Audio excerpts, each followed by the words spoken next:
In the quiet hours, when darkness embraces the world, there exists a sacred room where flowing waters carry away the burdens of the day. These ancient Zen stories have been passed down through generations, each one a key to unlock the door between wakefulness and profound rest. As you prepare your space for sleep, let these tales wash through your room like gentle streams, cleansing both your environment and your spirit. The great waves in the ancient port city of Edo, where the morning mist rose from the harbor and fishing boats returned with their silver catches, there lived a young man whose very name seemed to mock his deepest shame. Onami, meaning great waves, possessed a body that could have been carved from granite by the gods themselves.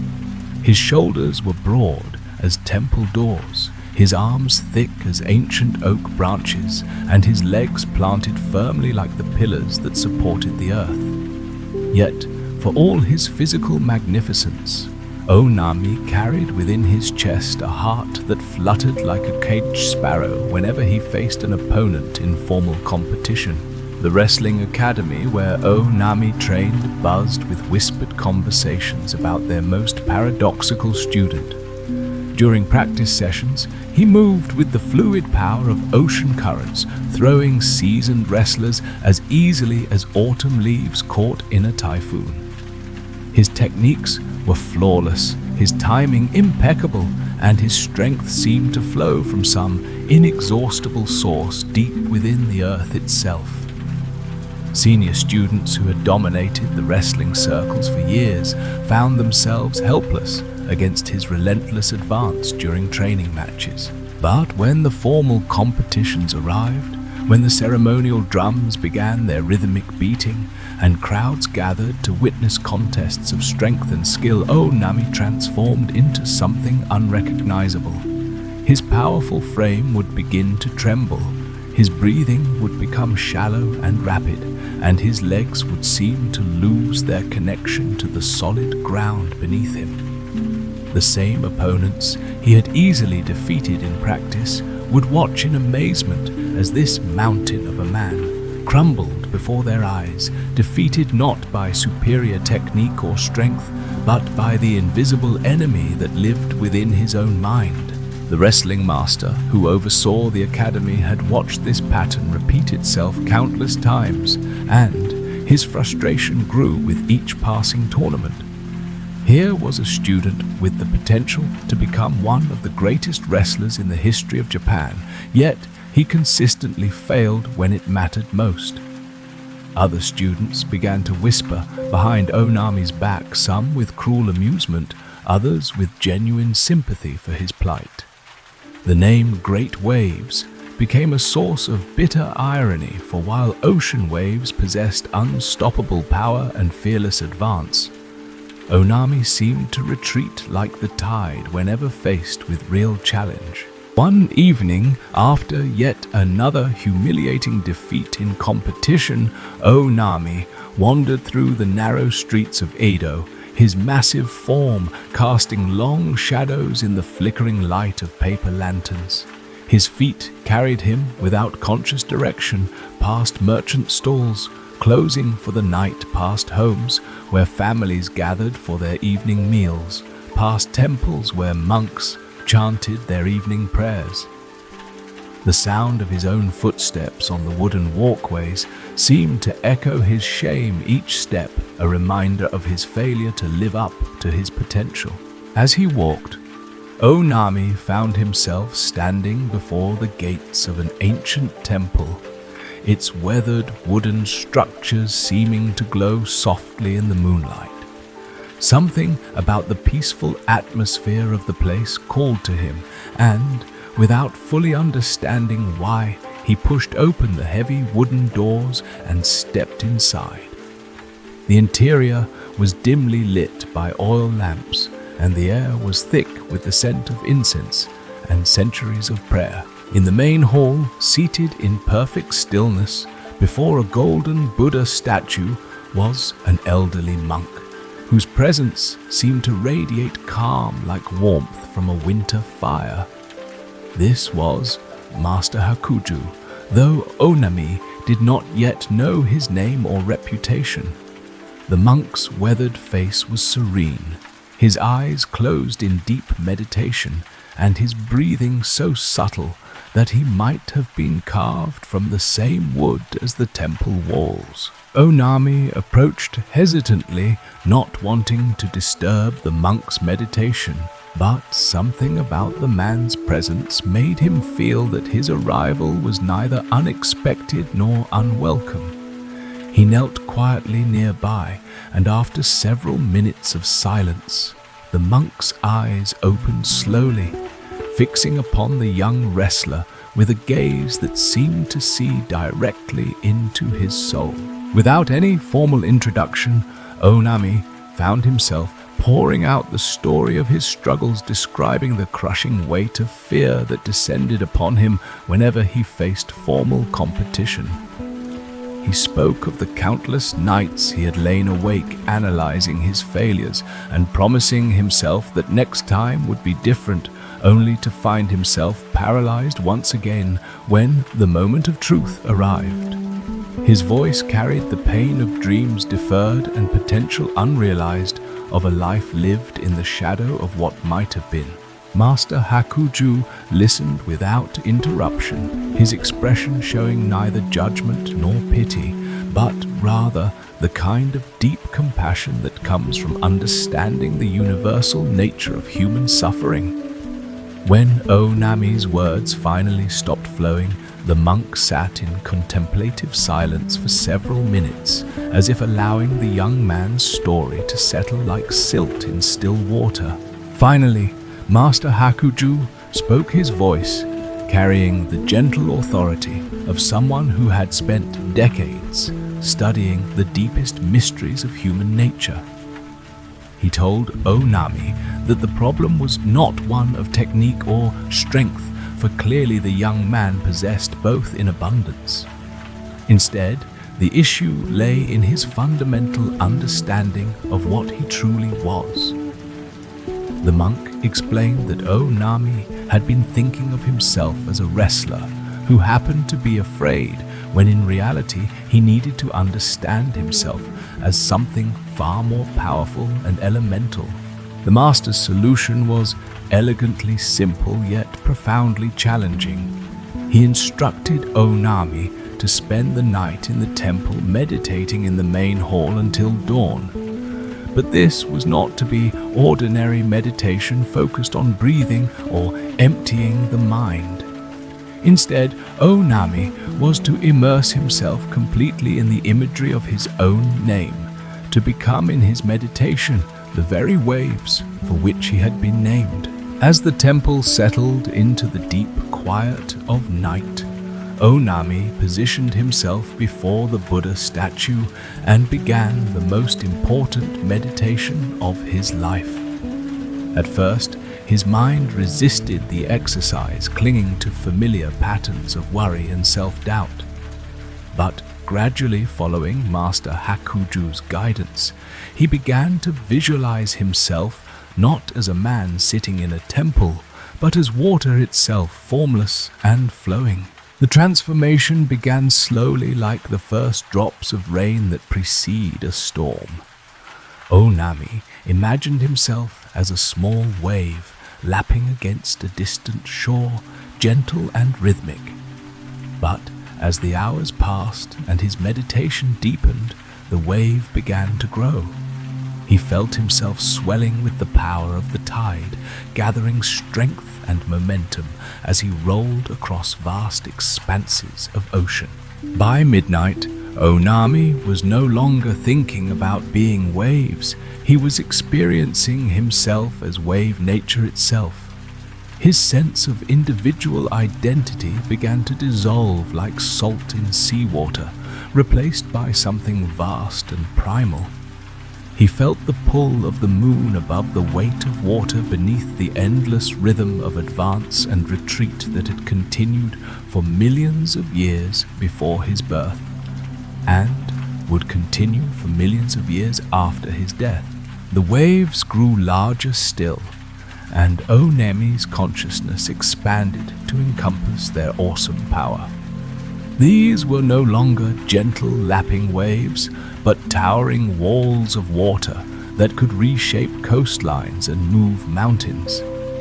He felt the irresistible force of nature itself flowing through his awareness, the same power that carved canyons and wore down granite cliffs to sand. As his meditation progressed through the deepest hours of night, Onami became aware that these great waves were not separate from him, they were him. His fear, his doubt, his sense of limitation. All of these seemed as insignificant as pieces of driftwood swept aside by the ocean's advance. The waves he had become knew no hesitation, no fear, no concept of retreat. They simply were in all their magnificent and terrible power. The waves continued to grow throughout the night, and Onami's transformed consciousness rode their crests into realms of experience he had never imagined possible. He felt himself sweeping across the temple grounds, flowing around and through every obstacle with effortless power. The carefully tended gardens, the ancient trees, even the temple buildings themselves seemed to dissolve before his advance like sandcastles before the incoming tide. In the deepest part of his meditation, Onami experienced himself as a tsunami of consciousness, a wall of water, hundreds of feet high, that moved with the inexorable force of nature itself. Nothing could stand before such power, nothing could resist or deflect it. Mountains crumbled, cities were swept away, and even the golden Buddha statue in the temple hall was engulfed by the endless flow of water that Onami had become.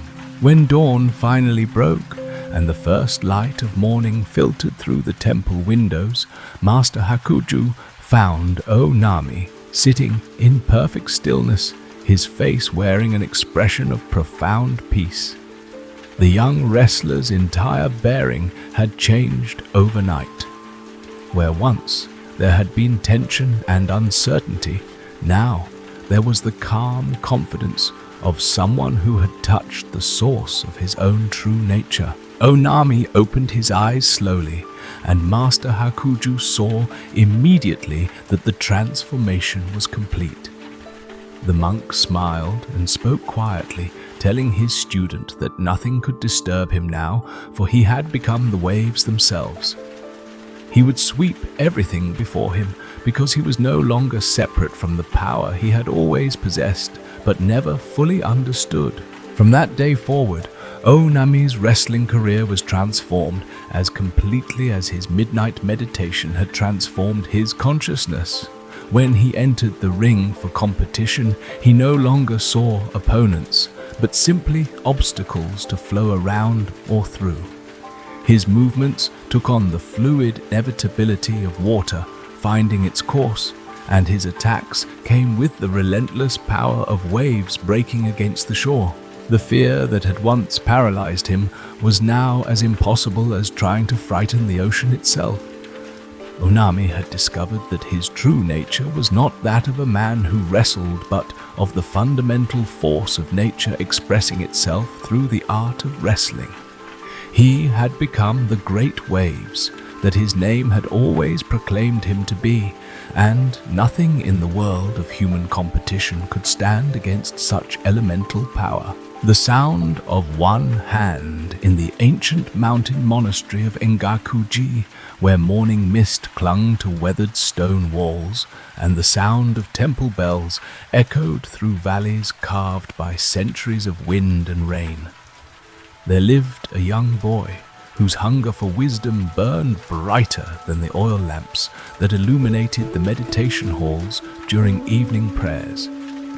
Toyo was only 12 years old, yet his eyes held the intensity of someone who had glimpsed something profound beyond the ordinary world of childhood games and simple pleasures.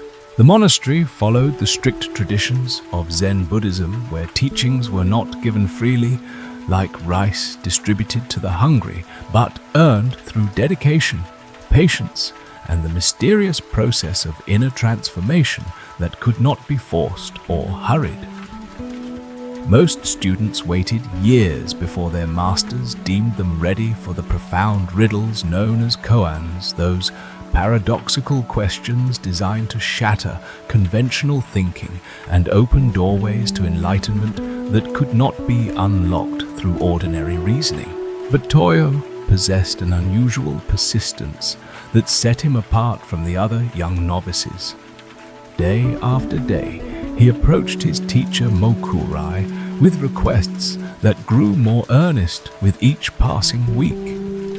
The boy had observed the senior monks engaged in intense contemplation of their assigned koans, their faces bearing expressions of deep concentration mixed with occasional flashes of sudden understanding, and he longed to participate in this mysterious process that seemed to hold the keys to the ultimate secrets of existence. Master Mokurai was a man of few words, whose silence carried more weight than the lengthy sermons of lesser teachers.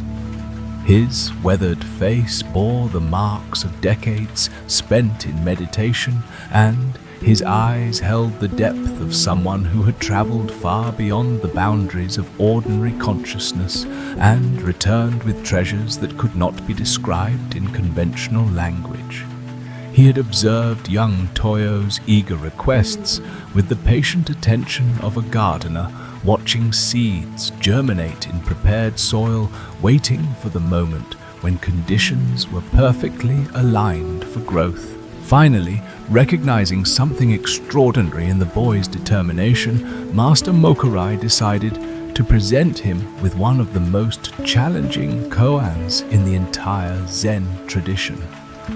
On a quiet evening, when golden light filtered through the paper screens of the meditation hall, he called Toyo to sit before him and posed the famous question that had puzzled countless students for generations.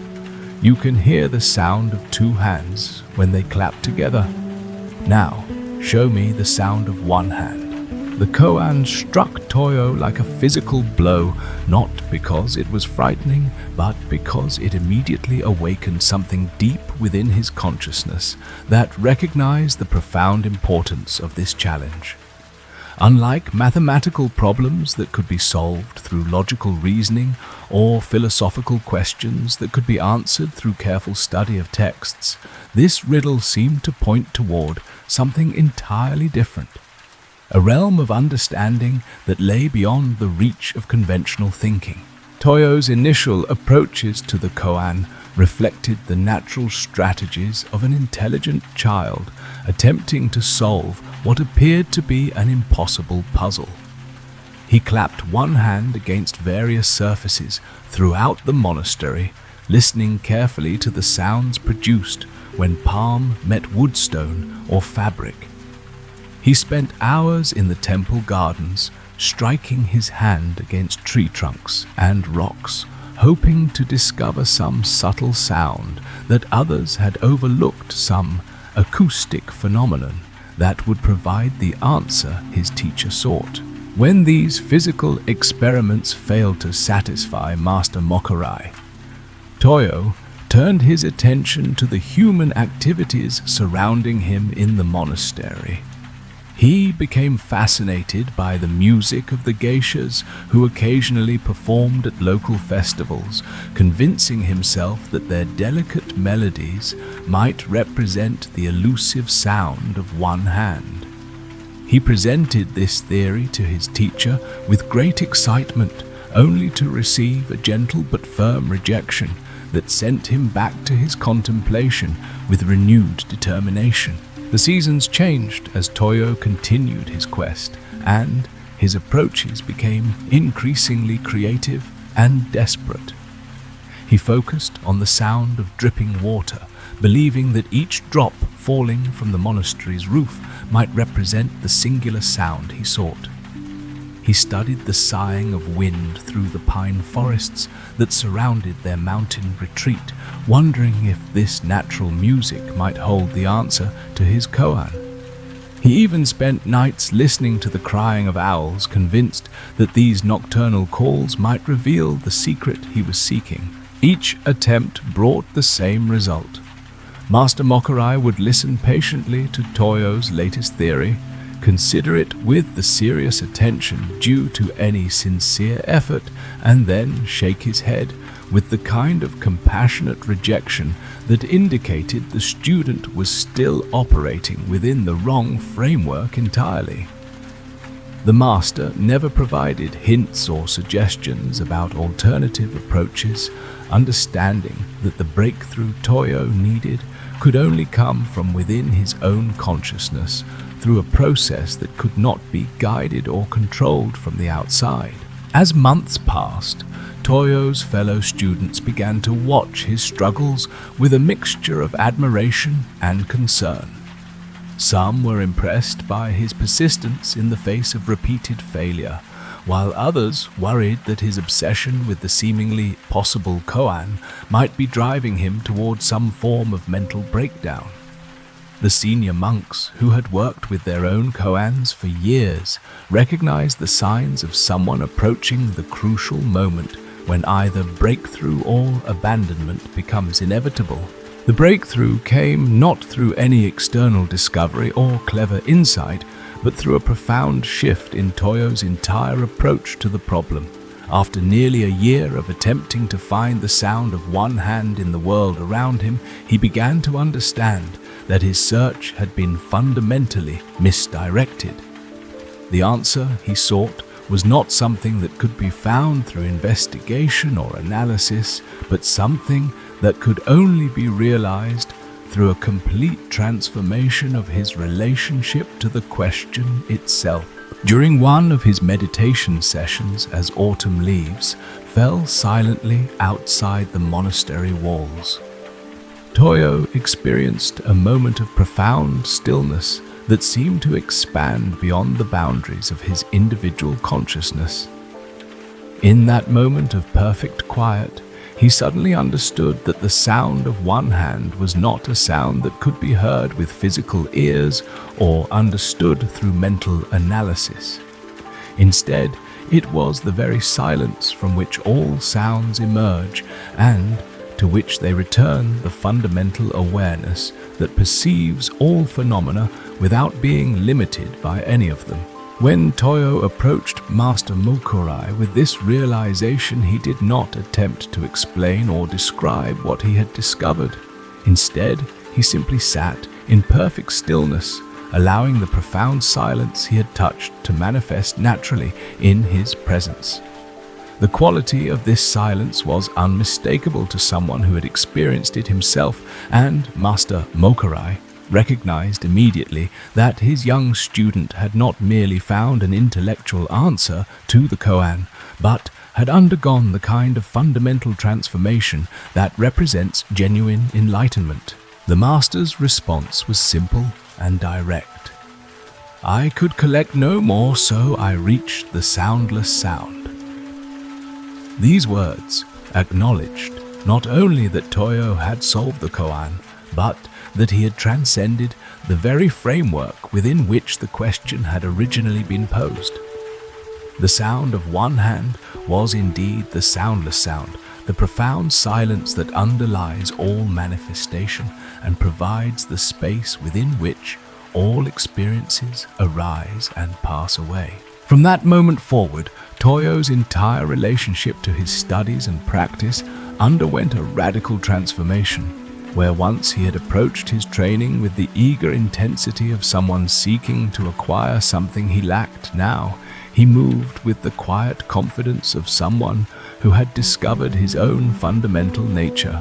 His interactions with other students became characterized by a natural wisdom that seemed to flow effortlessly from his direct understanding rather than from accumulated knowledge or learned responses. The other monks in the monastery began to notice subtle changes in the atmosphere whenever Toyo was present. His very presence seemed to carry a quality of peace and clarity that had a calming effect on everyone around him. During group meditation sessions, His sitting was remarkably stable and deep, and even the senior practitioners found themselves inspired by the quality of concentration and awareness he demonstrated effortlessly. Master Mokurai watched these developments with quiet satisfaction, recognizing that his decision to present such a challenging koan to such a young student had produced exactly the kind of breakthrough that justified the risk. Toyo had not merely solved an intellectual puzzle, but had undergone the kind of fundamental awakening that would inform and transform every aspect of his life from that point forward. The sound of one hand had become for him not just an answer to a riddle, but a living reality that he could access at any moment through the simple act of returning to the profound silence that was his own true nature. The monk and the river. The mountain path that wound its way through the ancient forests of medieval Japan had been traveled by countless pilgrims and monks for over 3 centuries, its worn stones bearing witness to the spiritual journeys of those seeking enlightenment in the remote monasteries that dotted the highland regions. On this particular autumn morning, when maple leaves painted the landscape in brilliant shades of crimson and gold, 2 Buddhist monks made their way along this sacred route, their dark robes rustling softly against the fallen foliage that carpeted the forest floor. Tanzan walked with the unhurried pace of someone who had learned to find contentment in each moment of the journey itself, rather than focusing solely on the destination that lay ahead. His weathered face bore the serene expression of a man who had spent decades in meditation, and his eyes held the gentle wisdom that comes from years of observing the constant interplay between attachment and suffering in human life. Though he followed the same monastic rules as his companion, there was something in his demeanor that suggested a deeper understanding of the spirit rather than merely the letter of Buddhist law. Beside him walked Aikido, a younger monk whose rigid posture and carefully controlled movements reflected his meticulous attention to every aspect of monastic discipline. He had memorized every precept and regulation that governed the life of a Buddhist monk, and he took great pride in his ability to follow these rules with unwavering precision. His face showed the concentration of someone constantly monitoring his own behavior to ensure that no action or thought deviated from the strict path he believed would lead to spiritual liberation.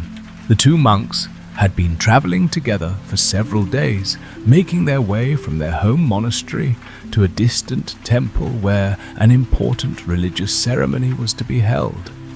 Their conversations during the journey had revealed the fundamental difference in their approaches to spiritual practice, with Aikido frequently questioning whether various actions or circumstances might constitute violations of their monastic vows, while Tanzan responded with observations about the deeper principles underlying the rules themselves. As they descended from the higher elevations toward the valley floor, the sound of rushing water grew increasingly loud, indicating that they were approaching one of the several rivers that needed to be crossed during their journey.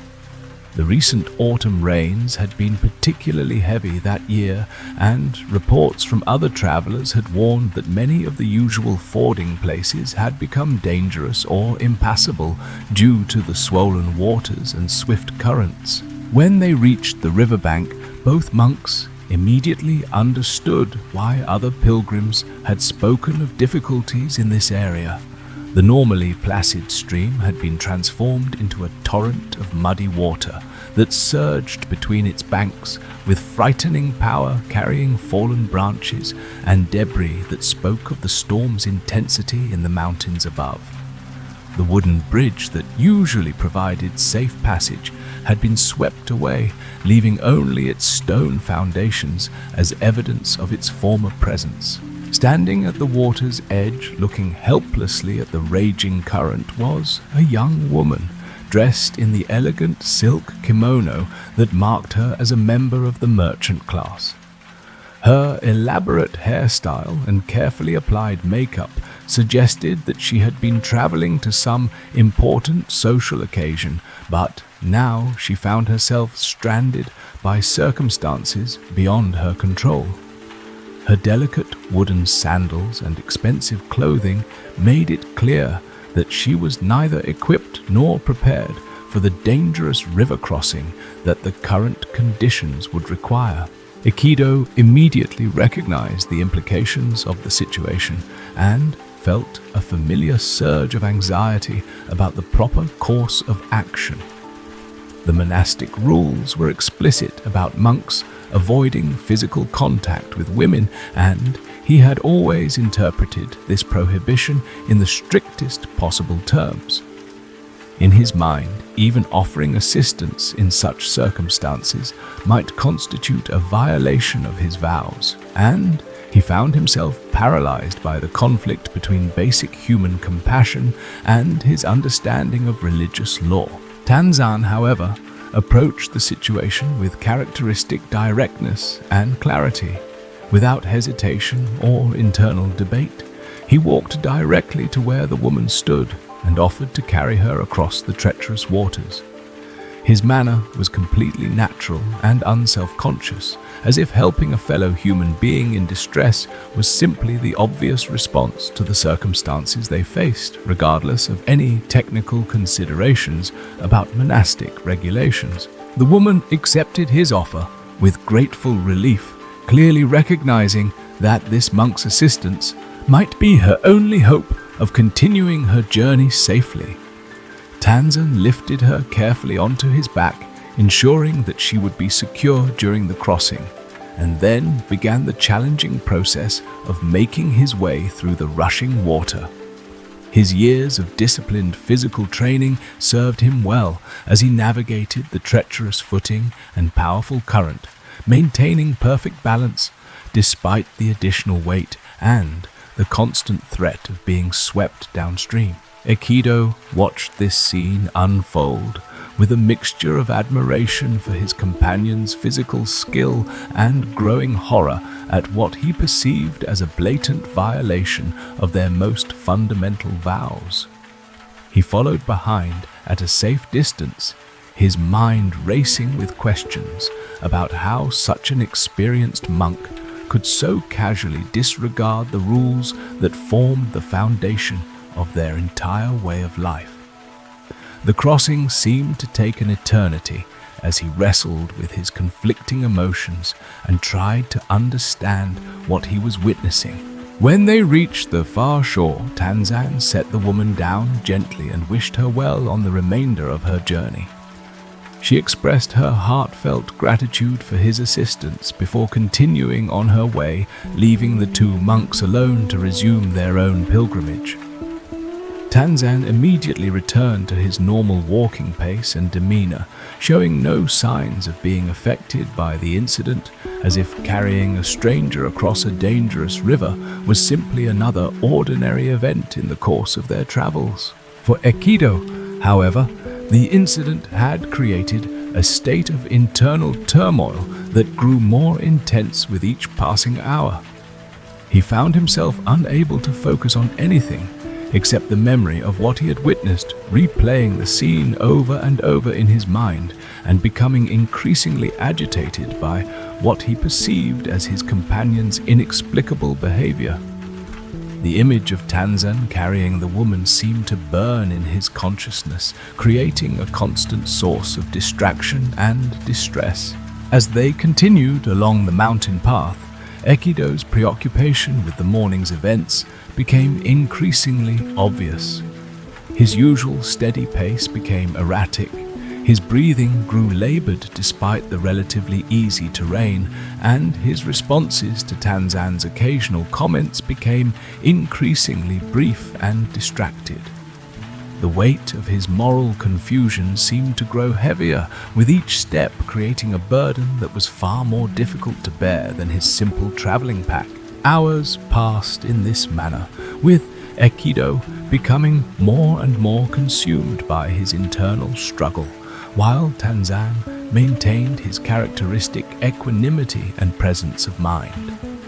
The sun climbed higher in the sky, the morning mist cleared from the valleys below, and the peaceful sounds of the forest continued around them. But Ekido remained trapped in his mental anguish, unable to find any resolution to the conflict between what he had witnessed and what he believed to be correct behavior. Finally, as the afternoon sun began to cast longer shadows through the trees, Ekido could no longer contain the pressure that had been building within him all day. His voice trembling with emotion and moral indignation, he confronted Tanzan with an accusation that revealed the depth of his distress and confusion.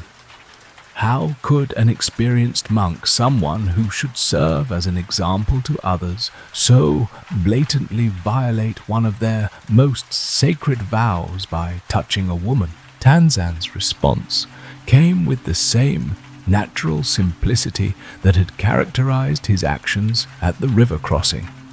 He pointed out that he had left the woman behind at the water's edge hours ago, completing his assistance and then releasing any connection to the event.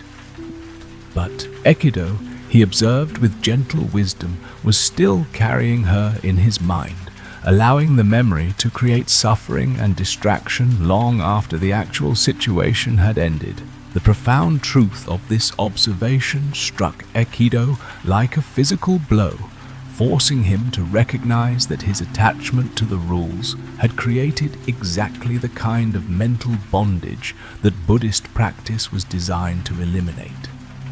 While Tanzan had acted from spontaneous compassion and then released the experience completely, Ekido had been trapped by his rigid thinking, carrying the burden of judgment and criticism for hours after the original event had concluded.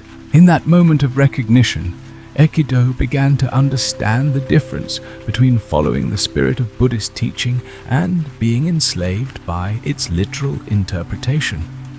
The rules existed to support the development of wisdom and compassion, not to prevent their natural expression when circumstances required it.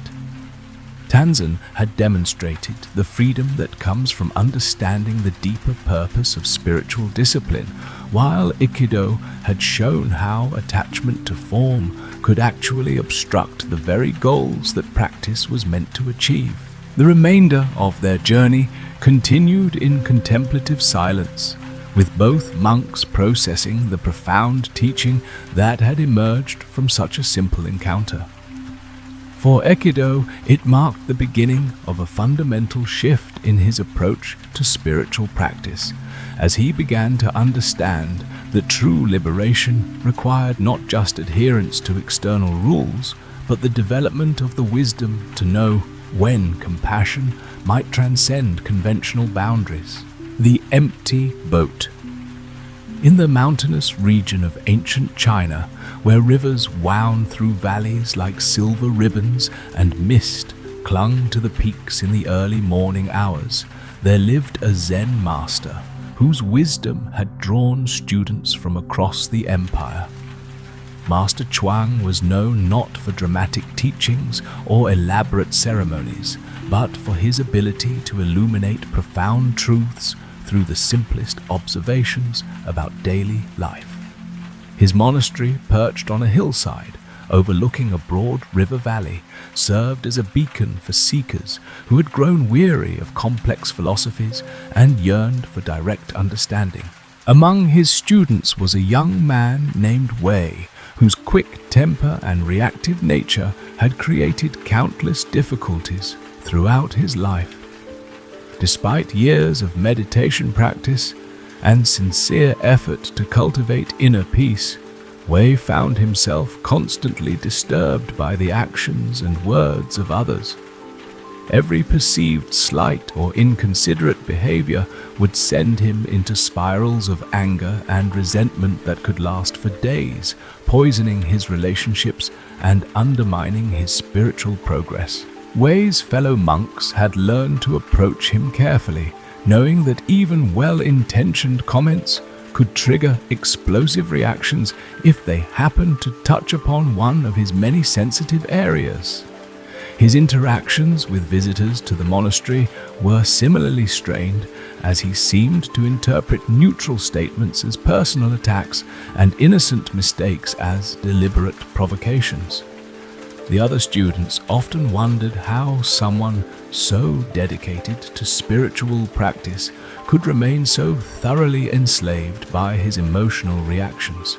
Master Chuang observed these patterns with the patient attention of a physician studying symptoms, understanding that Wei's volatile nature stemmed from deeper issues that could not be addressed through simple behavioral corrections or moral lectures. The master recognized that his student's fundamental problem lay not in his inability to control his anger, but in his complete identification with the thoughts and emotions that arose in response to external circumstances. One autumn morning, when golden leaves drifted down from the ancient trees surrounding the monastery and the river below reflected the clear blue sky like a mirror, Master Chuang invited Wei to accompany him on a journey to visit a neighboring temple. The student eagerly accepted this invitation, hoping that time alone with his teacher might provide opportunities for the kind of direct instruction that seemed to elude him in group settings. They made their way down the winding mountain path toward the river crossing, where a small boat waited to ferry travelers to the opposite shore. The morning air was crisp and clean, filled with the scent of wood smoke from distant villages and the earthy fragrance of fallen leaves. Wei felt his spirits lifting as they walked, momentarily freed from the social tensions that usually plagued his daily interactions with others. When they reached the riverbank, Master Chuang took up the oars and began rowing across the calm water with smooth, practiced strokes. The boat moved steadily through the morning stillness, creating gentle ripples that spread outward in perfect concentric circles. Wei sat in silence, enjoying the peaceful rhythm of their passage and the rare opportunity to be alone with his revered teacher. Halfway across the river, another boat appeared from around a bend upstream, moving swiftly with the current toward their position. Wei noticed it first and pointed it out to his master, expecting him to adjust their course to avoid any possibility of collision. However, Master Chuang continued rowing at the same steady pace, apparently unconcerned about the approaching vessel. As the other boat drew nearer, it became clear that its occupant was not paying attention to where he was going. The man seemed to be dozing in the morning sun, his hand trailing lazily in the water while his craft drifted freely with the current. Wei felt his anxiety rising as he calculated the trajectory of the two boats and realized that a collision was becoming increasingly likely. He called out to his master, pointing urgently at the approaching boat and suggesting they needed to take evasive action immediately. Master Chuang acknowledged his concern with a calm nod, but made no change to their direction or speed, continuing to row with the same unhurried rhythm that had characterized their entire crossing thus far. The collision, when it came, was not violent, but definitely jarring. The drifting boat struck theirs with a solid thump that rocked both vessels and caused water to slosh over the sides. Wei was thrown forward in his seat and barely managed to avoid falling into the river, while Master Chuang maintained his balance with the practiced ease of someone who had spent decades on the water. Wei's immediate response was explosive anger directed at the careless boatman who had caused their mishap. He shouted across the water, demanding to know why the man hadn't been paying attention to where he was going and whether he realized how dangerous his negligence had been. His voice carried clearly across the river, attracting the attention of other travelers and fishermen who turned to observe the confrontation. The target of Wei's fury appeared to be an elderly man who had indeed been sleeping when the collision occurred. He rubbed his eyes and looked around in confusion, apparently unaware of what had happened until Wei's shouting brought the situation to his attention. Rather than responding with anger or defensiveness, the old man simply smiled apologetically and waved in a friendly manner before adjusting his course and continuing downstream. This mild response only seemed to inflame Wei's anger further. He interpreted the man's calm reaction as arrogance or indifference, evidence that the boatman cared nothing for the inconvenience and potential danger he had caused.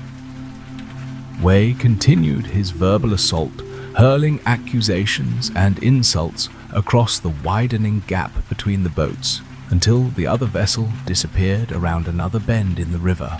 Throughout this entire episode, Master Chuang had continued rowing steadily toward their destination, showing no reaction whatsoever to either the collision or his student's emotional outburst. His expression remained as serene as it had been at the beginning of their journey, and he gave no indication that anything unusual had occurred. This apparent indifference to what Wei considered a significant incident only added to the young man's frustration and confusion. When they reached the far shore and pulled their boat up onto the sandy beach, Wei expected his master to comment on what had happened, perhaps offering criticism of the other boatman's poor seamanship or acknowledgement of how irritating such encounters could be. Instead, Master Chuang simply secured the boat and began walking toward their destination as if nothing had occurred. Unable to contain his agitation any longer, Wei hurried to catch up with his teacher and began recounting the incident in great detail, emphasizing how careless and inconsiderate the other boatman had been. He sought validation for his anger and confirmation that his outrage had been justified under the circumstances. Surely even a Zen master could understand the natural human response to such thoughtless behavior. Master Chuang listened to his student's passionate recounting without interruption, nodding occasionally to show that he was paying attention. When Wei finally exhausted his catalogue of complaints and grievances, the master stopped walking and turned to face him with an expression of gentle curiosity rather than the sympathy or agreement Wei had been seeking. After a moment of thoughtful silence, Master Chuang asked his student a simple question that would fundamentally alter Wei's understanding of his own reactive patterns.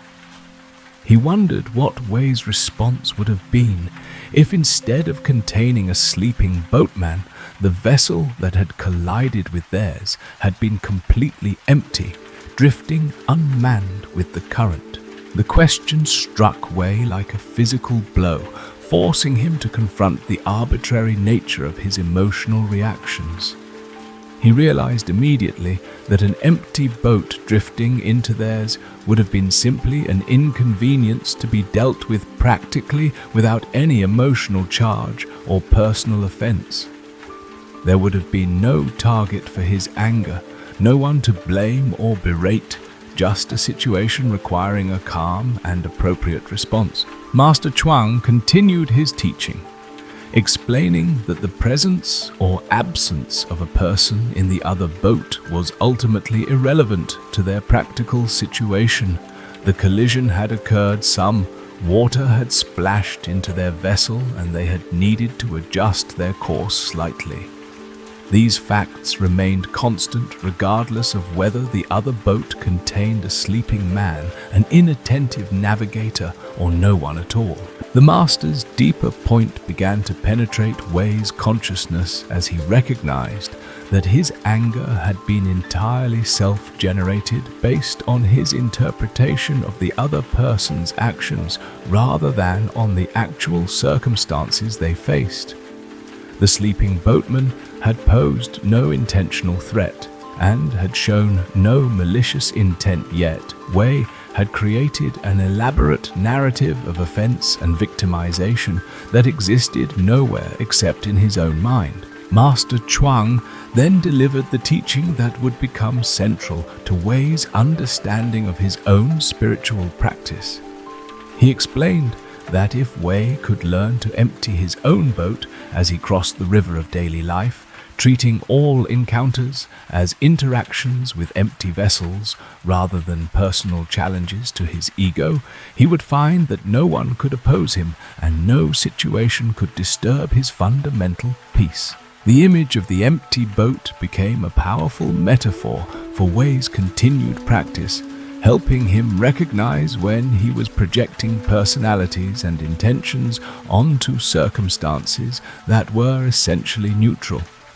Every angry driver, inconsiderate customer, or thoughtless colleague became an opportunity to practice seeing empty boats rather than personal adversary situations requiring practical responses rather than emotional reactions. Over the months that followed their river crossing, Wei's fellow monks began to notice remarkable changes in his temperament and behavior.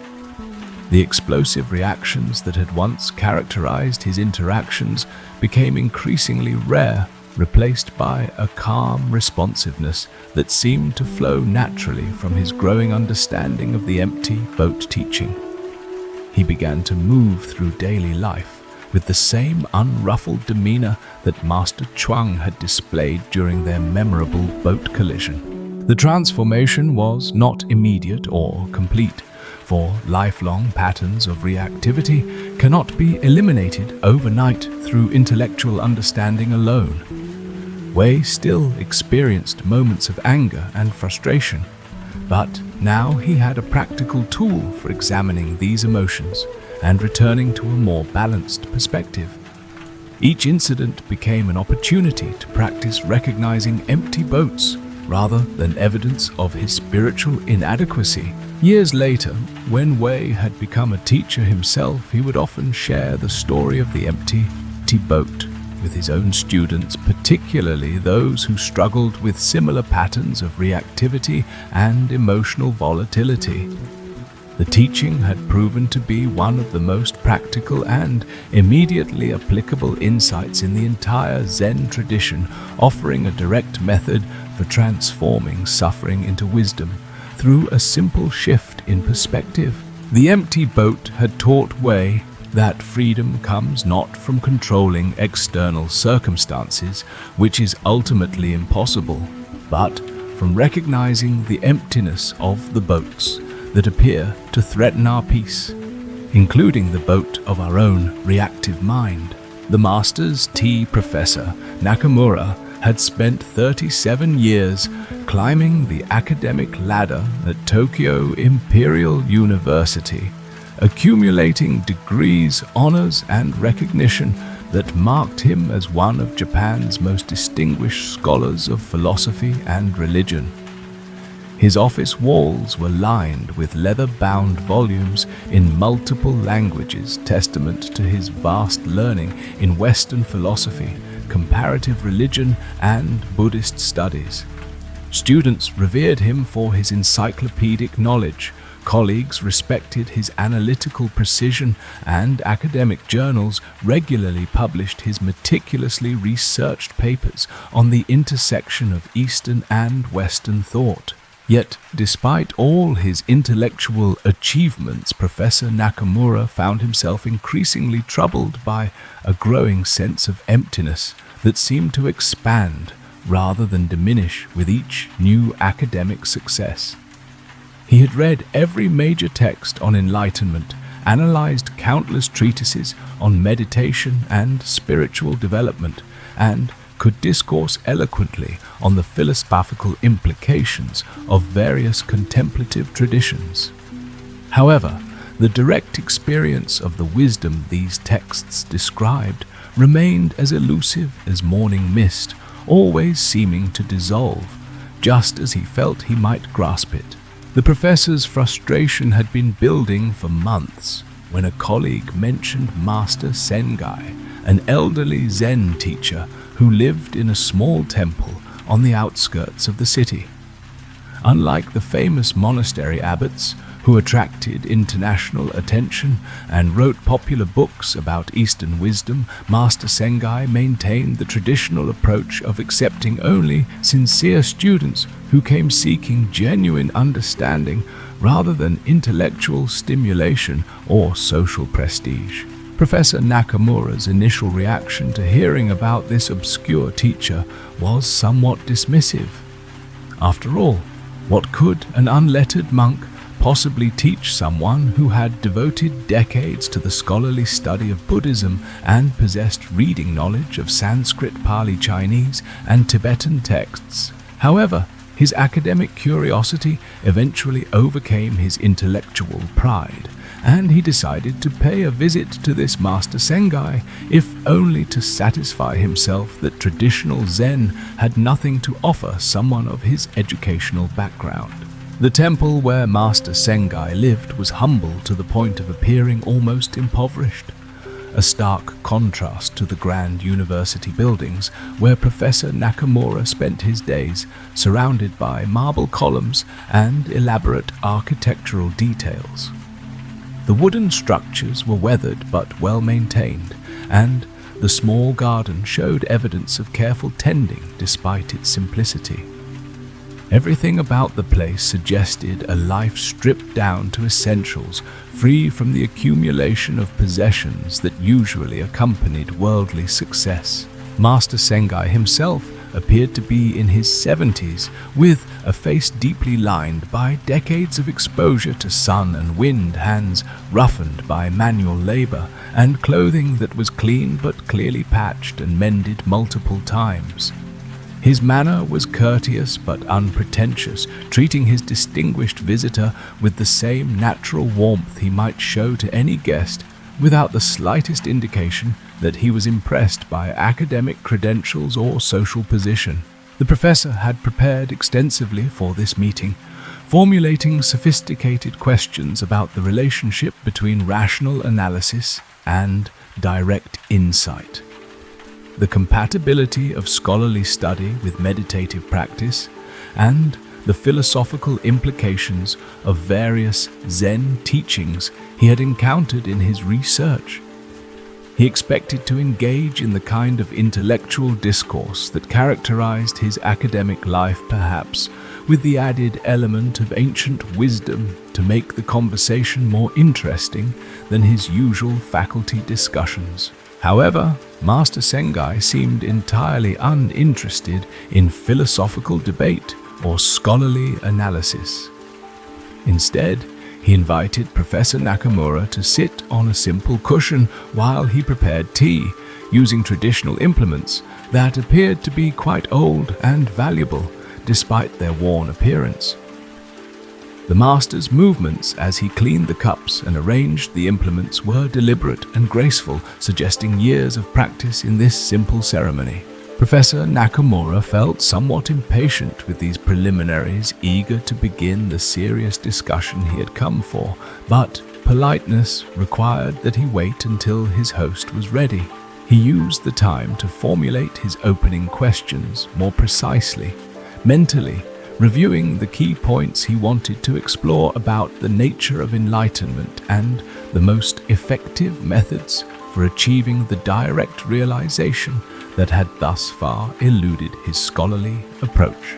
When Master Sengai finally began pouring the tea, Professor Nakamura launched into his prepared presentation, explaining his academic background, his extensive study of Buddhist texts, and his sincere desire to move beyond intellectual understanding toward genuine spiritual realization. He spoke eloquently about the limitations he had discovered in purely scholarly approaches to wisdom traditions and his growing conviction that direct transmission from an authentic teacher might provide the breakthrough he sought. The master listened with apparent attention while continuing to pour tea into the professor's cup with steady, unhurried movements. Professor Nakamura was pleased to have such an attentive audience and continued his exposition, discussing various interpretations of enlightenment he had encountered in his research and the questions that remained unresolved despite his extensive study. As he spoke, Professor Nakamura became gradually aware that Master Sengai was still pouring tea. Though the cup had been full for some time, and hot liquid was now flowing steadily over the rim onto the low table between them. At first, he assumed this was merely an oversight, that the master was so absorbed in listening to his scholarly presentation that he had failed to notice the overflowing cup. The professor continued talking, while watching the stream of tea with growing concern, expecting the master to notice his mistake at any moment and stop pouring. However, Master Sengai showed no indication of awareness that anything unusual was happening, maintaining the same calm expression and steady pouring motion, while tea spread across the table and began dripping onto the floor. Finally, Professor Nakamura could contain himself no longer and interrupted his own discourse to point out urgently that the cup was overflowing and no more tea could possibly fit. His voice carried a note of alarm as he gestured toward the mess that was spreading across the table, wondering how such an apparently wise teacher could be so oblivious to such an obvious problem. Master Sengai looked down at the overflowing cup as if noticing the situation for the first time, though something in his expression suggested that this had been entirely intentional. He set down the teapot carefully and looked directly at Professor Nakamura with eyes that held a depth of understanding that had not been apparent during their initial introductions. The master's response was simple and direct, delivered in a quiet voice that somehow carried more authority than all the professor's elaborate academic discourse. He observed that the teacup was indeed full, so full that not another drop could be added, no matter how much additional tea might be poured. Then, with gentle but unmistakable clarity, he pointed out that Professor Nakamura was exactly like that overflowing cup. The comparison struck the professor with unexpected force, though he was not immediately certain what the master meant by it. Master Sengai continued his explanation, noting that the professor had come to him filled to overflowing with his own ideas, theories, concepts, and intellectual frameworks. Every aspect of his being was saturated with accumulated knowledge, scholarly opinions, and preconceived notions about what enlightenment should look like and how it should be achieved. Just as no additional tea could enter a cup that was already completely full, Master Sengai explained, no genuine teaching could penetrate a mind that was already completely occupied with existing ideas and concepts. The professor's extensive learning, rather than preparing him for wisdom, had actually become the primary obstacle preventing him from receiving the direct transmission he sought. The master's words created a moment of profound silence as Professor Nakamura struggled to process this unexpected reversal of his assumptions. He had always believed that his scholarly preparation would provide the foundation for deeper understanding that his years of study had been building toward this moment when theoretical knowledge would finally blossom into direct realization. Instead, he was being told that his learning itself was the problem. Master Sengai allowed this recognition to settle before continuing with his teaching. He explained that true wisdom could not be added to existing knowledge like pouring more tea into an already full cup. Instead, it required the kind of emptiness that allowed new understanding to arise naturally, unobstructed by pre-existing beliefs and intellectual frameworks. The process the master described was not one of accumulating more information or refining existing concepts, but rather of releasing attachment to everything. The professor thought he already knew about enlightenment, meditation, and spiritual development. Only when the cup of consciousness was truly empty could it be filled with the living water of direct understanding. Professor Nakamura sat in stunned silence as the implications of this teaching began to penetrate his consciousness. Everything he had considered preparation for wisdom was actually preventing the very understanding he sought. His degrees, his publications, his reputation as an expert on Buddhist philosophy, all of these achievements that had defined his identity were now revealed as potential obstacles to genuine realization. The remainder of their meeting continued in a very different tone, with Professor Nakamura asking fewer questions and listening more carefully to the subtle teachings embedded in Master Sengai's simple responses. The Master did not provide elaborate explanations or complex theoretical frameworks, but rather pointed toward the direct simplicity that lay beneath all conceptual elaboration. In the weeks that followed this encounter, Professor Nakamura found himself approaching his academic work with a fundamentally altered perspective. While he continued his scholarly responsibilities, he began to recognize how his intellectual habits created barriers to the immediate presence and awareness that authentic spiritual practice required. The overflowing teacup became a constant reminder of the need to empty his mental container regularly, creating space for fresh understanding to emerge. The strawberry. In the mountainous borderlands between ancient kingdoms, where wild forests stretched endlessly toward distant peaks, and danger lurked behind every shadow, there lived a traveling merchant named Hiroshi, whose courage had carried him safely through countless perils during his many years traversing the remote trade routes that connected isolated villages with the civilized world. His pack was filled with precious silks, rare spices, and delicate porcelain that would bring good prices in the mountain settlements, but the value of his cargo also made him a tempting target for the bandits and wild animals that made these wilderness paths so treacherous. Hiroshi had heard the warnings from other merchants about increased tiger activity in the region he was approaching, but his need to reach the mountain villages before the winter snows blocked the passes had overcome his natural caution. The local hunters spoke in hushed tones about a particularly aggressive beast that had been terrorizing travelers for months, a massive predator whose cunning and ferocity exceeded anything they had encountered in their lifetimes of dealing with dangerous wildlife.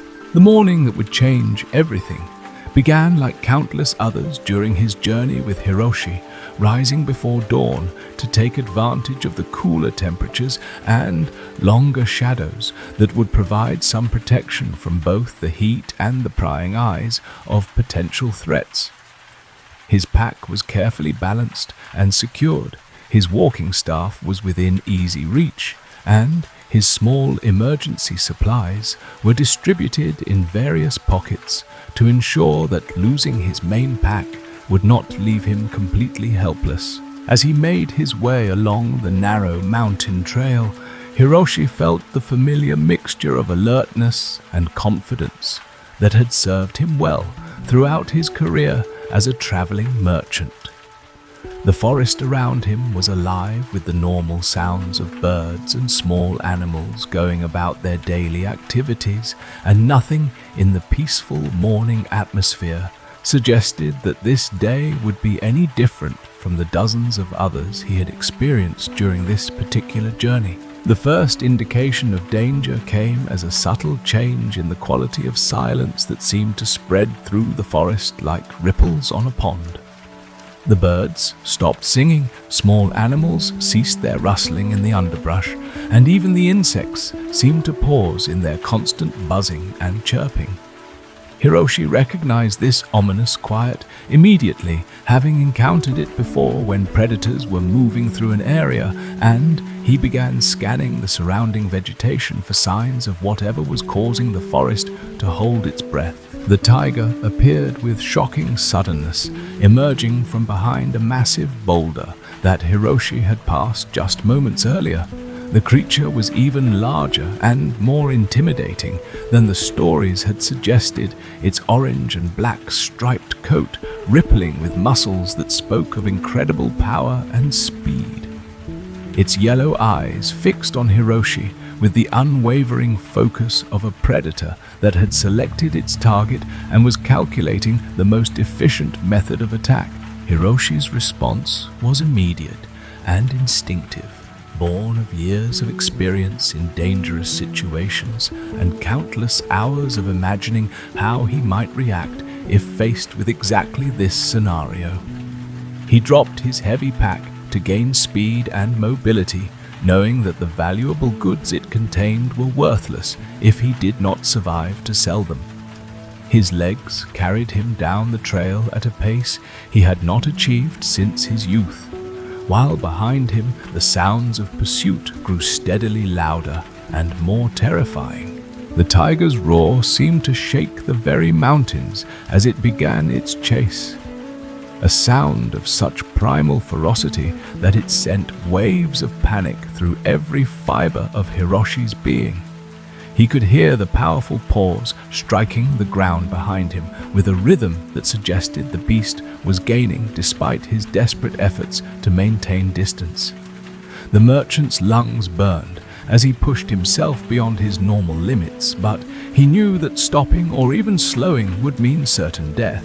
The trail ahead curved sharply around a rocky outcropping, and Hiroshi took the turn at dangerous speed, hoping that the brief moment when the tiger would be out of sight might provide an opportunity to find some escape route that had not been visible from his previous vantage point. What he saw instead filled him with despair, for the path ended abruptly at the edge of a cliff that dropped hundreds of feet into a boulder-strewn ravine below. With the tiger's roar echoing off the rock walls behind him, and no time to search for alternative routes, Hiroshi made the only choice that offered even the slightest chance of survival. He threw himself over the cliff edge, hoping that the sheer rock face might offer handholds or ledges that could break his fall, or at least delay his descent long enough for the tiger to lose interest and seek easier prey elsewhere. His desperate grasp found purchase on a thick vine that had somehow taken root in a crack in the cliff face and grown strong enough to support his weight. The sudden jolt as the vine caught him sent shooting pains through his arms and shoulders, but he managed to maintain his grip and found himself dangling in space halfway between the cliff top where the tiger waited and the jagged rocks that promised swift death far below. Looking up, Hiroshi could see the massive predator pacing at the cliff edge, its frustrated snarls echoing down the rock face as it tried to determine whether its prey was still within reach. The beast's intelligence was evident in the way it studied the situation, and Hiroshi realized with growing dread that tigers were capable climbers who might well find a way down the cliff face if sufficiently motivated by hunger or territorial instincts. His fears were confirmed when he looked down and discovered that another tiger, possibly the mate of the first, was prowling among the boulders at the base of the cliff. This second predator had apparently been attracted by the sounds of the chase and was now positioned to attack if Hiroshi somehow managed to survive the fall or find a way down. The merchant found himself trapped between two mortal threats with no apparent escape route available. As if this situation were not desperate enough, Hiroshi noticed movement near the point where his vine emerged from the cliff face. Two small mice had appeared and were systematically gnawing through the plant fibers that represented his only connection to continued existence. Their tiny teeth worked with relentless efficiency, and he could see that the vine was already beginning to show signs of weakening under their persistent efforts. The irony of his situation was not lost on Hiroshi as he hung in space between the tigers above and below, watching mice destroy his lifeline with the same methodical determination that had characterized his own approach to building his merchant business over the years. Every aspect of his predicament seemed designed to illustrate the complete helplessness of human beings when confronted with the raw forces of nature and circumstance. Terror and despair seemed like the only reasonable responses to such overwhelming danger, and Hiroshi felt both emotions washing over him in waves as he contemplated the various forms his apparently inevitable death might take. He could be torn apart by the tiger above if it found a way to reach him, crushed against the rocks below if the mice completed their work, or mauled by the second tiger if he somehow survived the fall. None of these options offered anything resembling hope.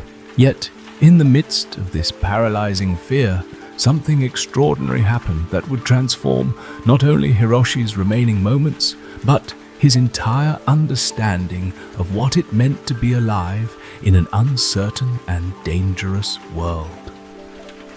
Growing from a small crack in the rock face, within easy reach of his dangling position was a single wild strawberry plant bearing one perfect ripe fruit. The strawberry was small, but perfectly formed. Its red surface dotted with tiny seeds and crowned with delicate green leaves that trembled slightly in the mountain breeze. It represented nothing more than a tiny snack that would have no impact whatsoever on his dire circumstances. Yet something about its presence called to him with an intensity that surprised him given the magnitude of the threats he faced. Without conscious decision or rational analysis, Hiroshi reached out with his free hand and plucked the strawberry from its stem.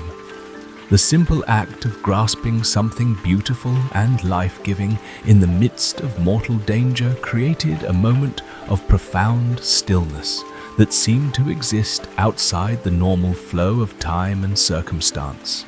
He placed the fruit in his mouth and bit down gently, releasing flavors that seemed impossibly intense and complex, given the small size of the berry. The sweetness filled his awareness completely, momentarily displacing his fear and creating a space of pure appreciation that existed independent of his desperate situation. In that moment, suspended between tigers and approaching death, Hiroshi experienced a depth of gratitude and wonder that had eluded him during all his years of safe and comfortable living. The taste of the strawberry seemed to awaken something fundamental within his consciousness, a recognition that each moment of existence contained possibilities for joy and beauty that remained accessible regardless of external circumstances. The same awareness that was capable of experiencing terror could also experience sweetness, and both experiences were equally valid expressions of what it meant to be fully alive. As he savored the strawberry, Hiroshi found that his relationship to his predicament had undergone a subtle but profound transformation. The tigers were still present. The mice continued their destructive work, and his survival remained highly unlikely, but these facts no longer dominated his consciousness with the same overwhelming intensity. Instead, they became part of a larger pattern that included both danger and beauty threat, and gift fear and wonder. The strawberry had taught him that even in the most desperate circumstances, moments of pure appreciation remained possible for those who could recognize them. This recognition did not solve his practical problems or guarantee his survival, but it revealed dimensions of experience that transcended the simple categories of success and failure, safety and danger, life and death. In the ancient monastery of Shofukuji, nestled among towering cedar trees that had witnessed countless generations of monks seeking enlightenment, there lived a young student named Jishu, whose intellectual brilliance was matched only by his complete inability to grasp the simple truths that his fellow practitioners seemed to understand effortlessly. While other students progressed steadily in their meditation practice and gradually absorbed the subtle teachings embedded in their daily activities, Jishu remained trapped in elaborate philosophical speculation that grew more complex with each passing day. Master Joshu, the elderly teacher who presided over this community of seekers, was renowned throughout Japan for his ability to cut through intellectual confusion with responses so direct and unexpected that they left students speechless, their carefully constructed mental frameworks crumbling like sandcastles before the incoming tide. His weathered face bore the serene expression of someone who had long ago abandoned the need to impress others with clever words or sophisticated theories, preferring instead to point directly toward the immediate reality that lay beneath all conceptual elaboration. Jishu had been studying at the monastery for 3 years, during which time he had memorized vast portions of Buddhist scripture, mastered complex philosophical arguments about the nature of consciousness and reality, and developed an impressive ability to engage in theological debates that could continue for hours without reaching any practical conclusion. His notebooks were filled with detailed analyses of various meditation techniques, comparative studies of different schools of Buddhist thought, and elaborate diagrams attempting to map the stages of spiritual development. Despite all this intellectual accumulation, Jishu found himself increasingly frustrated by his inability to experience the profound peace and clarity that seemed to characterize the more advanced students. He could explain the theory of non-attachment with scholarly precision, but remained obsessively attached to his own ideas and opinions. He could discourse eloquently on the nature of emptiness, but felt completely full of anxiety, doubt, and restless mental activity. The gap between his theoretical understanding and his actual experience seemed to widen rather than narrow with each passing month. The other monks had grown accustomed to Jishu's lengthy philosophical discussions and his tendency to transform every simple instruction into an opportunity for complex analysis. During group meditation sessions, he would fidget restlessly, his mind churning with questions about proper posture, breathing techniques, and the metaphysical implications of various contemplative states. His approach to even the most basic monastery activities reflected this same analytical obsession as he sought to understand the deeper significance of sweeping floors, preparing meals, and tending the garden.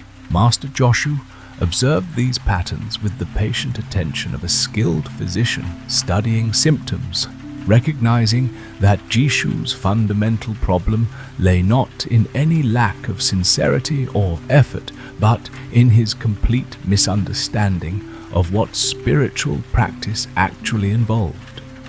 The young monk had become so thoroughly convinced that enlightenment required intellectual mastery that he could not recognize the simple awareness that was already present in every moment of his experience. One autumn morning, when golden leaves drifted silently through the monastery courtyard, and the air carried the crisp clarity that comes with changing seasons, Jishu approached Master Joshu with what he considered to be the most important question he had ever formulated.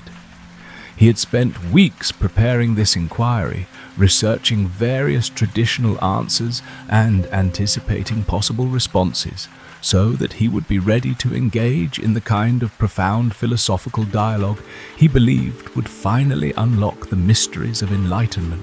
Bowing respectfully before his teacher, Jishu posed his carefully crafted question with the solemnity appropriate to such a momentous occasion.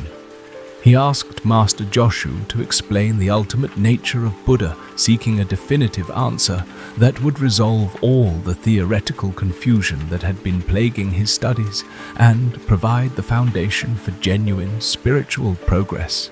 Master Joshu's response came without the slightest hesitation or preparation, delivered in the same matter-of-fact tone he might use to comment on the weather or the quality of the morning rice.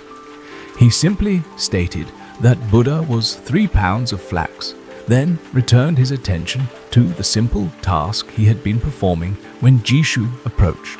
The answer struck Jishu like a physical blow, not because it was frightening or incomprehensible, but because it was so completely unexpected and apparently meaningless that it shattered all his careful preparations and left him speechless. He had anticipated various responses involving complex metaphysical explanations, references to ancient texts, or at least some acknowledgement of the profundity of his question. Instead, he received what seemed like a nonsensical observation about a common agricultural product. Jishu stood in stunned silence for several minutes, his mind racing to find some hidden meaning or symbolic significance in Master Joshu's words. Perhaps the flax represented the ordinary material from which the fabric of enlightenment was woven, or maybe the specific weight of 3 pounds contained some numerical symbolism related to the 3 jewels of Buddhism. His intellectual training immediately began generating elaborate interpretations that might transform this apparent nonsense into profound wisdom. Unable to contain his confusion, and convinced that he must be missing some crucial element of the teaching, Jishu pressed his master for further explanation. He described his bewilderment at receiving such a seemingly arbitrary response to what he considered the most important question in all of Buddhist philosophy, and requested additional guidance that might help him understand the deeper significance of the flax reference. Master Joshu looked up from his work with an expression that held neither irritation nor condescension, but rather the kind of gentle concern that a physician might show when examining a patient who insisted on diagnosing himself despite having no medical training. The master's response came in the form of a simple analogy that would prove to be even more transformative than his original answer about the flax. He pointed out that when someone's house was burning, they did not stand outside, analyzing the chemical composition of the flames, debating the philosophical implications of combustion, or consulting reference books about proper firefighting techniques. Instead, they immediately began throwing water on the fire, calling for help and doing whatever practical actions were necessary to address the emergency. Similarly, when someone was drowning, they did not pause to analyze the molecular structure of water or contemplate the metaphysical nature of wetness, but simply began swimming towards safety with whatever strength and skill they possessed. The analogy penetrated Jishu's intellectual defenses with devastating clarity, revealing the absurdity of his approach to spiritual practice in a way that no amount of logical argument could have accomplished. He suddenly understood that his obsession with understanding enlightenment was exactly like standing outside a burning house and discussing the nature of fire while the building burned to the ground around him. All his philosophical speculation, scriptural analysis, and theoretical framework building were revealed as elaborate forms of procrastination that prevented him from engaging in the immediate practice that was always available in each present moment.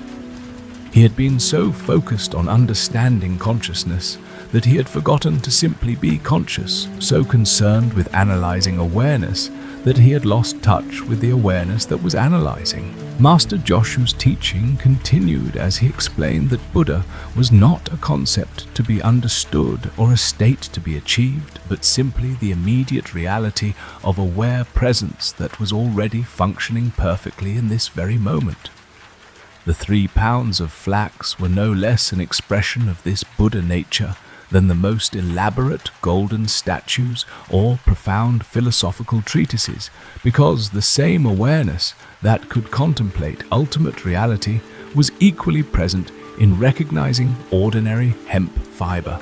The burning house, Jishu began to realize, was his own mind consumed by the flames of constant thinking analysis and conceptual elaboration. Instead of trying to understand these mental fires or develop sophisticated theories about their nature, he needed to begin the immediate work of cooling them through simple, direct practice that required no preliminary understanding or theoretical preparation. In the days that followed this encounter, Jishu's entire approach to monastery life underwent a fundamental transformation. He continued his assigned studies and participated in group discussions, but no longer felt driven to transform every activity into an opportunity for intellectual analysis. Instead, he began to notice the simple awareness that was present, whether he was reading texts, sitting in meditation, or performing manual labor around the monastery grounds. His meditation practice became less complicated as he abandoned his elaborate techniques and conceptual frameworks in favor of simple attention to immediate experience.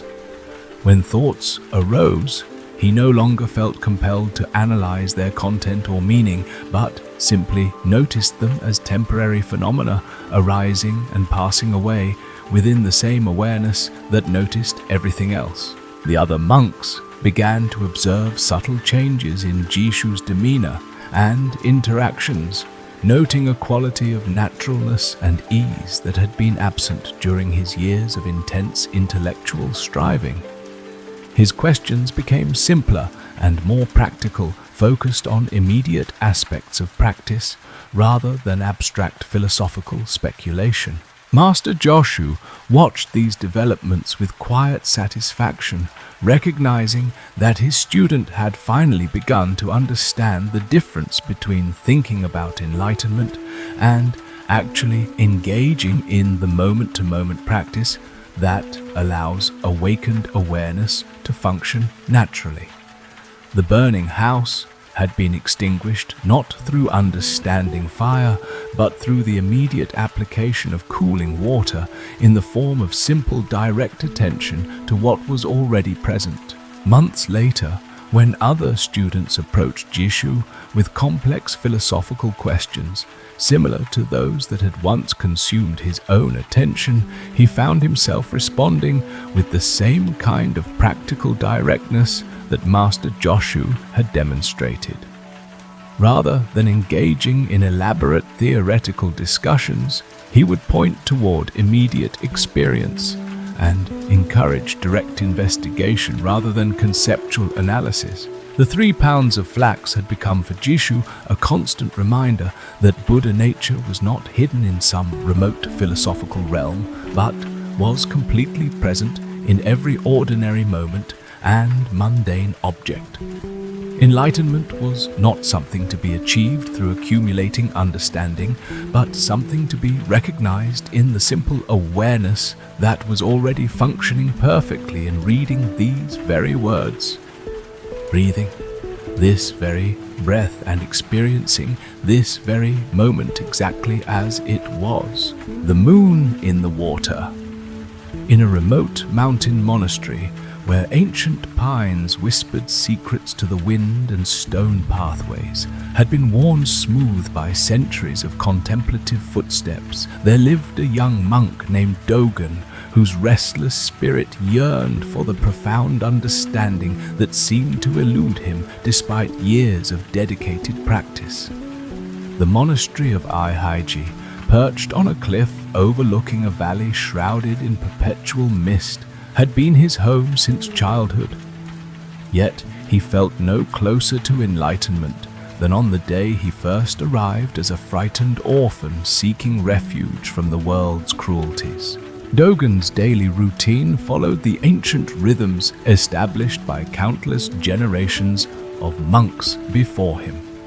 He rose before dawn, For Zazen, meditation participated in morning services where sutras echoed through halls built of weathered cedar, performed his assigned duties maintaining the temple grounds, and spent long hours studying sacred texts that promised liberation but delivered only intellectual understanding. Despite his sincere efforts and unwavering discipline, the direct experience of awakening remained as distant as the stars reflected in mountain pools. The other monks had grown accustomed to Dogen's intense seriousness and his tendency to approach every aspect of monastic life with scholarly precision, while his fellow practitioners seemed to find contentment in simple daily activities. Dogen remained trapped in constant analysis and self-examination, believing that enlightenment could be achieved through proper technique and sufficient mental effort. His meditation sessions were characterized by fierce concentration and rigid posture, his face bearing the strain of someone trying to force insight through sheer willpower. Master Tendo, the elderly abbot, whose presence radiated the effortless peace that comes from decades of realized understanding, observed Dogen's struggles with compassionate concern. The master had witnessed countless students over the years, some who achieved breakthrough through gentle guidance, others who required more dramatic interventions to shatter their conceptual limitations. He recognized in Dogen a particular type of spiritual seeking that could become its own obstacle, where the very intensity of the search prevented the natural recognition of what was always already present. One autumn evening, when the maple leaves had turned brilliant crimson and the air carried the crisp clarity that comes with changing seasons, Dogen found himself unable to sleep despite the exhaustion that followed another day of intensive practice. Something deep within his consciousness felt agitated and unsettled, as if his entire being were a tightly wound spring ready to snap from excessive tension. Unable to find peace in his simple quarters, he wandered outside into the monastery courtyard, where moonlight transformed the familiar landscape into something mysterious and ethereal. The full moon hung like a luminous pearl in the clear night sky, casting silver shadows across the stone paths and creating pools of light and darkness among the carefully tended gardens. Its radiance seemed to penetrate everything it touched, revealing hidden beauty in ordinary objects and transforming the mundane into something sacred. Dogen felt drawn to this celestial presence with an intensity that surprised him, as if the moon were calling to something deep within his soul that had long remained dormant. Near the center of the courtyard stood a large wooden bucket used for collecting rainwater, its surface still and mirror-like in the windless night. As Dogen approached this simple container, he gasped in wonder at what he discovered there. The moon's image floated perfectly in the dark water, so clear and precise that it seemed more real than the celestial body itself. The reflection captured every detail of the lunar surface, every crater and mountain range, creating a second moon that appeared to rest just beneath the water's surface. Mesmerized by this unexpected beauty, Dogen knelt beside the bucket and studied the reflected moon with the same intense concentration he brought to his meditation practice. The image seemed so tangible and immediate that he felt he could reach out and touch it, perhaps even lift it from the water and hold it in his hands like a precious gem. The possibility of grasping something so perfect and luminous filled him with excitement and hope, as if this moment might provide the breakthrough he had been seeking for so many years. Without conscious thought, Dogen extended his hand toward the floating moon, his fingers trembling with anticipation as they approached the water's surface. The moment his skin made contact with the liquid, the perfect image exploded into countless ripples that spread outward in concentric circles, completely destroying the beautiful reflection and leaving only dark, turbulent water where the moon had been. The sudden disappearance of something so beautiful struck him like a physical blow, filling him with disappointment and confusion. Determined to recapture what he had lost, Dogen waited patiently for the water to become still again. As the ripples gradually subsided and the surface returned to its mirror-like clarity, the moon's reflection slowly reformed, appearing once again as perfect and tangible as before. This time Dogen approached more carefully, moving his hand with deliberate slowness toward the floating image, hoping that gentleness might succeed where eagerness had failed. But again, the slightest touch of his fingers against the water's surface sent waves across the reflected moon, fragmenting it into silver shards that danced and flickered before vanishing completely. No matter how carefully he approached, how gently he tried to make contact, the result was always the same. The moon in the water remained forever just beyond his grasp, disappearing the moment he tried to possess it. For hours, Dogen continued this futile pursuit, becoming increasingly frustrated with each failed attempt. His rational mind told him that he was chasing an impossible goal, yet something deeper compelled him to persist. The reflected moon seemed to represent everything he had been seeking in his spiritual practice: beauty, perfection, transcendence, yet it remained as elusive as the enlightenment he had been pursuing for years. As the night wore on, and his efforts continued to end in failure, Dogen began to experience a profound sense of despair that went far beyond disappointment at his inability to grasp the moon's reflection. This simple bucket of water had become a mirror reflecting his entire approach to spiritual life, showing him with painful clarity how his grasping mind created the very obstacles that prevented him from experiencing the peace he sought. Dawn was beginning to lighten the eastern sky when Master Tendo emerged from the main hall and discovered his student still kneeling beside the water bucket, his face bearing the expression of someone who had wrestled with demons throughout the night. The master approached quietly and observed the scene without speaking immediately, understanding what had transpired and recognizing the teaching opportunity that had spontaneously presented itself. When Dogen finally became aware of his teacher's presence, he looked up with eyes that held both exhaustion and confusion. He began to explain what he had been trying to accomplish, describing his failed attempts to capture the moon's reflection and his growing frustration with the impossibility of the task. His words tumbled out in a rush, revealing the depth of his bewilderment and his desperate need for guidance. Master Tendo listened with the patient attention of someone who had heard similar stories many times before, recognizing in Dogen's experience a universal pattern that characterized much of human suffering. When the young monk finished his account, the master responded with words that would transform Dogen's understanding not only of this particular experience but of his entire spiritual journey. "The moon you have been trying to grasp," Master Tendo said gently, "was already yours from the beginning. It was never in the water." These simple words struck Dogen with the force of a thunderbolt, instantly illuminating the fundamental error that had characterized not only his night-long struggle with the reflected moon, but his entire approach to seeking enlightenment.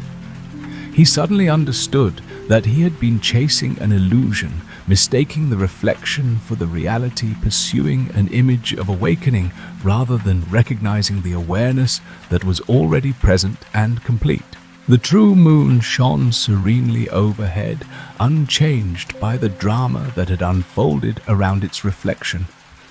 It had been present throughout the entire night, illuminating the scene and making the reflection possible. Yet Dogen had been so focused on grasping the image in the water that he had completely ignored the source from which it arose. His seeking mind had created the very separation between himself and what he sought, generating endless suffering through its attempts to possess what was already freely given. In that moment of recognition, something fundamental shifted in Dogen's consciousness. The compulsive seeking that had driven him for years suddenly revealed itself as the primary obstacle to the peace he had been pursuing. Just as the moon's reflection could only be seen when the water was still, the natural awareness that was his true nature could only be recognized when the grasping mind became quiet and receptive. The months that followed this breakthrough brought profound changes to every aspect of Dogen's monastic life. His meditation practice became effortless as he learned to rest in the natural awareness that was always present, rather than trying to create or achieve special states of consciousness. His daily activities took on a quality of natural flow and spontaneity that had been absent during his years of forced discipline and rigid effort. Fellow monks began to notice the transformation in Dogen's presence, observing a quality of peace and contentment that seemed to radiate from him like warmth from a fire. His interactions became more natural and spontaneous, free from the underlying tension that had previously characterized his relationships with others. The intense seriousness that had once defined his approach to spiritual practice was replaced by a gentle humor and lightness that suggested someone who had finally learned to stop fighting with life. Years later, when Dogen had become a respected teacher himself, he would often share the story of the moon in the water with students who struggled with similar patterns of spiritual grasping. He would point out that the moon they sought was already present in the very awareness that was seeking it, that enlightenment was not something to be attained, but something to be recognized as the fundamental nature of consciousness itself. The water bucket remained in the monastery courtyard, continuing to serve its practical function of collecting rainwater, while also serving as a teaching tool for generations of students who discovered its deeper significance.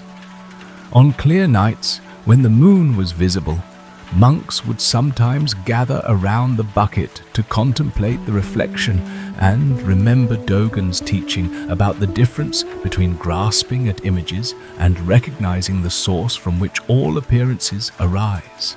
The heart of fire, eyes of ash. In the closing years of the 19th century, when the ancient isolation of Japan was giving way to an unprecedented opening toward the Western world, there lived a Zen master whose name would become synonymous with the first transmission of authentic Buddhist wisdom to American shores.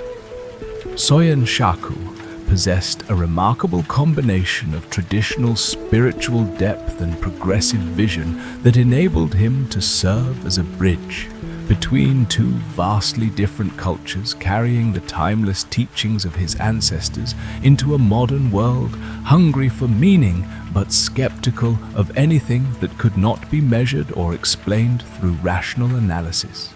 The monastery of Engakuji, where Soyen had spent his formative years as a student and later served as abbot, represented one of the most prestigious centers of Zen learning in all of Japan.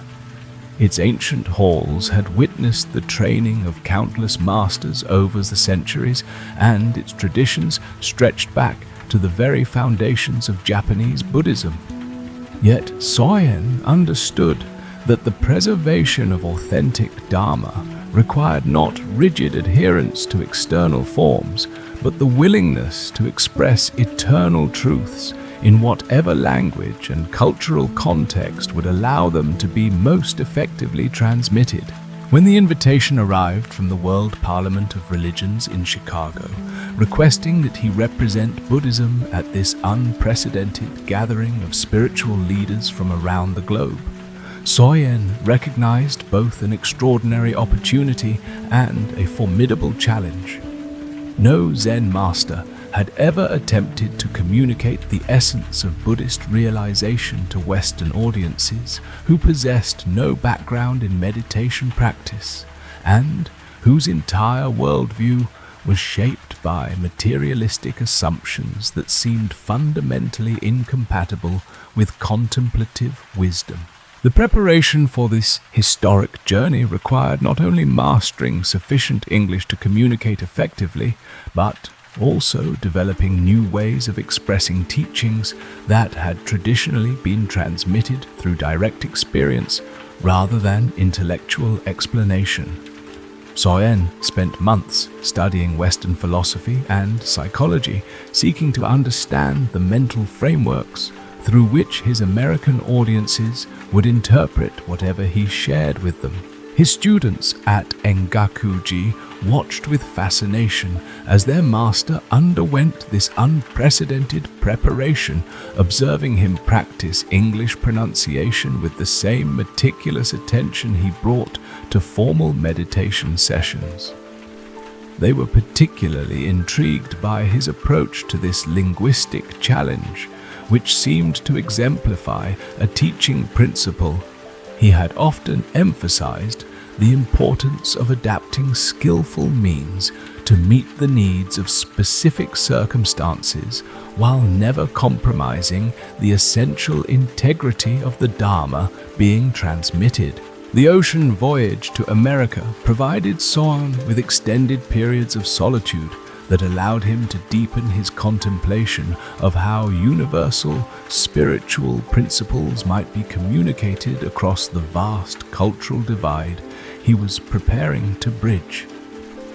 Standing on the ship's deck as it crossed the Pacific, watching endless waves that seemed to mirror the ceaseless arising and passing of thoughts in meditation, he reflected on the fundamental similarities underlying all human seeking. Despite surface differences in language, customs, and beliefs, when Soyen finally arrived in Chicago and began his participation in the Parliament of Religions, he encountered audiences whose intellectual sophistication was matched by their complete unfamiliarity with the contemplative traditions that had shaped his entire life. These were people who had mastered complex technologies and built impressive civilizations, yet seemed to possess little understanding of their own minds or the possibility of finding peace through inner development rather than external achievement. His presentations at the Parliament were carefully crafted to introduce Buddhist concepts in ways that would resonate with Western ears while remaining faithful to the profound realities these concepts represented.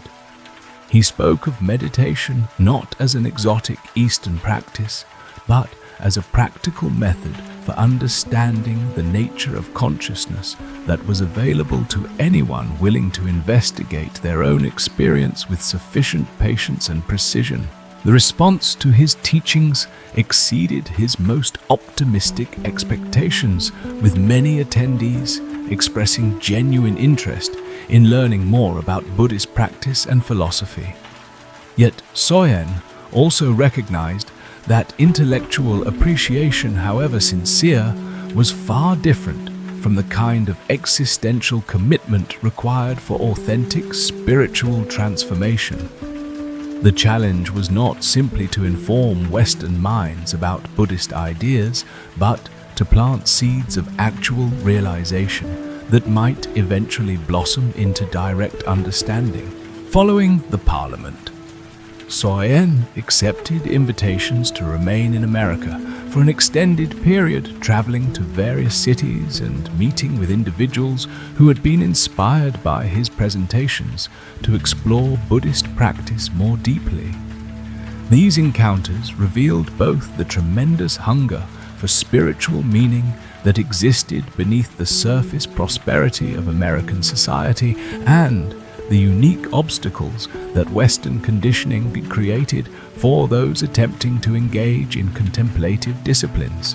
During his time in California, Soyen established relationships with several Americans who would become his first Western students, including individuals who would later play crucial roles in establishing Buddhist communities and practice centers throughout the United States.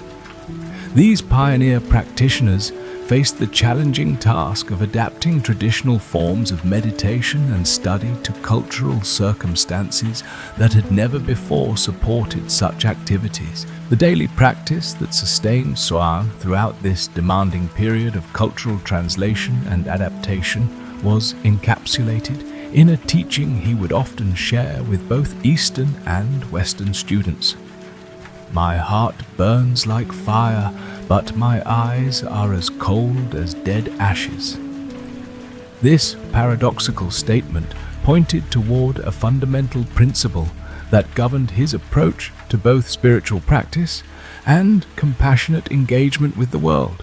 The fire in his heart represented the unlimited passion for truth and liberation that drove his commitment to sharing authentic Dharma regardless of the obstacles and misunderstandings he encountered. This was not the emotional fire of personal ambition or ego gratification, but the pure flame of bodhisattva resolve that seeks the awakening of all beings without exception. It burned with unwavering intensity, whether he was sitting in formal meditation or addressing audiences who might reject or misinterpret his teachings. The ash-cold eyes symbolized his complete freedom from attachment to outcomes. His ability to remain inwardly still and objective, regardless of whether his efforts met with success or failure. Like ashes that remain after fire has consumed all available fuel, his vision was purified of personal agenda and reactive emotion. He could witness praise or criticism, understanding or confusion, acceptance or rejection, with the same equanimity that characterized his observation of natural phenomena. This integration of passionate commitment with detached wisdom became a central teaching theme throughout his American sojourn. He helped Western students understand that genuine spiritual practice required both wholehearted engagement and the ability to release attachment to results. One had to care deeply about the welfare of others while remaining free from the anxiety and frustration that arise when outcomes fail to match expectations. The principle manifested in countless ways throughout his daily interactions. When facing audiences who seemed completely uninterested in spiritual matters, his heart continued burning with compassion for their suffering, while his eyes remained coolly aware that forcing understanding was neither possible nor appropriate. When encountering students who displayed genuine sincerity but little natural aptitude for meditation, his enthusiasm for their potential remained undiminished, while his assessment of their current capacities remained realistically clear. Perhaps most remarkably, this teaching informed his approach to the inevitable misunderstandings and cultural conflicts that arose as Buddhist ideas encountered Western preconceptions. Rather than becoming defensive about traditional forms or dogmatic about specific practices, Soyen maintained both passionate commitment to the essential spirit of the teachings and flexible wisdom about how that spirit might best be expressed in radically different cultural soil. The years he spent in America convinced Soyen that authentic Dharma transmission between cultures required exactly this combination of unwavering dedication and adaptive intelligence. The eternal truths that Buddhism revealed about the nature of mind and the possibility of liberation were universal, but the specific methods for pointing people toward these truths needed to be carefully adapted to the psychological and cultural conditioning of each audience. When Soyen eventually returned to Japan, he brought with him profound insights about the challenges and opportunities that would characterize Buddhism's expansion into the modern world. His American experience had shown him that Western practitioners often possessed intellectual gifts and psychological maturity that could accelerate their spiritual development once they learned to apply these capacities appropriately. The students he left behind in America continued developing the institutions and practice communities that would eventually establish Buddhism as a significant presence in Western spiritual life. Many of them had absorbed not only specific meditation techniques and philosophical concepts, but also the fundamental principle that Soyen embodied: the integration of passionate engagement with wise detachment. This teaching proved especially valuable for Western practitioners who often struggled with the seeming contradiction between spiritual practice and active involvement in social and professional responsibilities. Soyen had demonstrated that one could pursue worldly activities with complete dedication while maintaining the inner freedom that comes from understanding the ultimately empty nature of all achievements and failures. The Fire Heart and Ash Eyes teaching became a cornerstone of American Zen practice, offering a practical approach to the classic Mahayana ideal of the Bodhisattva who works tirelessly for the benefit of others while remaining unattached to personal gain or recognition. It provided a middle way between the extremes of passionate involvement that leads to burnout and detached spirituality that becomes escapism from real-world engagement.